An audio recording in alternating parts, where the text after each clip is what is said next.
అందరికీ నమస్కారం. ప్రభుత్వ పథకాల అప్డేట్స్ ముఖ్యంగా రైతులకు సంబంధించి రైతు భరోసా రుణమాఫీకి సంబంధించి ప్రతి అప్డేట్ మన ఛానల్ అందిస్తాను. తప్పకుండా సబ్స్క్రైబ్ చేసుకోండి. వీడియోస్ అయితే లైక్ చేస్తుండండి.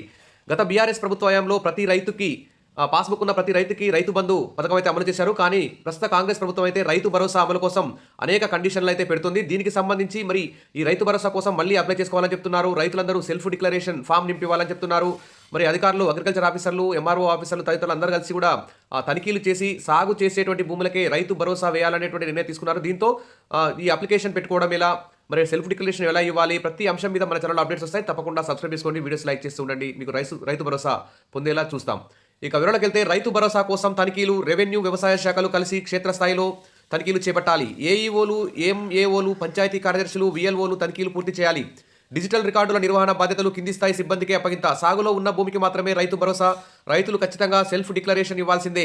కేబినెట్ నిర్ణయం మేరకు ప్రభుత్వ ఉద్యోగులు, ఇన్కమ్ ట్యాక్స్ చెల్లింపుదారులకైతే ఈ రైతు భరోసా వేయమని చెప్తున్నారు. ప్రభుత్వానికి కేబినెట్ సబ్ కమిటీ మరి సిఫార్సులు ఏం చేసిందంటే ఎకరానికి 7,500 రూపాయలు ఇస్తే ఎంత ఖర్చు అవుతుంది, ఎకరానికి 6,000 ఇస్తే ఎంత ఖర్చు అవుతుంది, ఎకరానికి 5,000 ఇస్తే ఎంత భారం పడుతుంది అనేటువంటి అంచనాల మీద ఇక్కడ cabinet sub committee Rythu Bharosa మీద కీలక సూచనలు ప్రభుత్వానికి చేయడం జరిగింది. ఆ కేబినెట్ సబ్ కమిటీ రైతు భరోసాపై చేసిన సూచనలు ఇక్కడ చూద్దాం. ఇక జనవరి 4న మంత్రివర్గ భేటీ జరుగుతుంది. ఈ మంత్రివర్గ భేటీలో ఈ రైతు భరోసాపై ఫుల్ క్లారిటీ వచ్చే అవకాశం ఉంది. మరి రైతు భరోసా పథకం అమలుపై ప్రభుత్వం ఏర్పాటు చేసిన కేబినెట్ ఉపసంఘం మరి రాష్ట్ర ప్రభుత్వానికి అనేక సూచనలు అయితే చేసింది. దాంట్లో తనిఖీలు విస్తృతంగా చేపట్టాలని సూచించింది.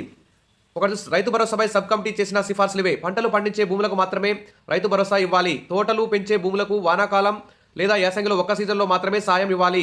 ఏ భూమికి కూడా ఏడాదికి 2 సార్లకు మించి సాయం అందించకూడదు.